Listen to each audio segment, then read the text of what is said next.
മക്കളുടെ ഉയർച്ചയും നന്മയും ആഗ്രഹിക്കാത്ത മാതാപിതാക്കൾ ഉണ്ടാവില്ല. മക്കൾ പുറത്തു പോയി തിരിച്ചെത്തുന്നത് വരെ മാതാപിതാക്കളുടെ ഉള്ളിൽ ആദിയായിരിക്കും.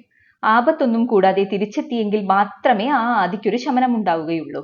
മക്കൾക്ക് ആപത്ത് വരാതെ കാക്കാൻ രാമായണത്തിലുള്ള കൗസല്യാദേവിയുടെ പ്രാർത്ഥന അതിവിശിഷ്ടമാണ്. മാതൃത്വത്തിന്റെ പ്രതിരൂപമാണ് ശ്രീരാമചന്ദ്രന്റെ മാതാവ് കൗസല്യാദേവി.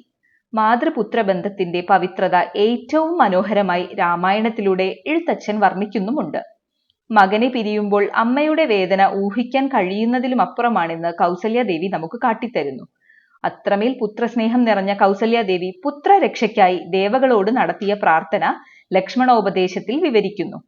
മക്കൾക്ക് ഒരാപത്തും കൂടാതെ കാക്കാൻ കൗസല്യാദേവിയെ പോലെ നമുക്കും ഈ പ്രാർത്ഥന നിത്യവും ജപിക്കാവുന്നതാണ്.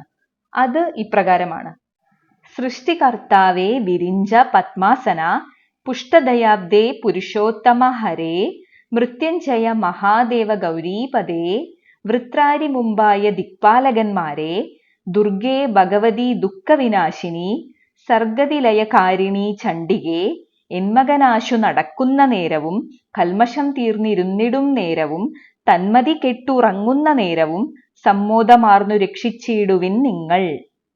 സകല ദേവീദേവന്മാരുടെയും അനുഗ്രഹം മക്കൾക്ക് ലഭിക്കുവാൻ രാമായണത്തിലെ ഈ വരികൾ നിത്യവും ജപിക്കാവുന്നതാണ്.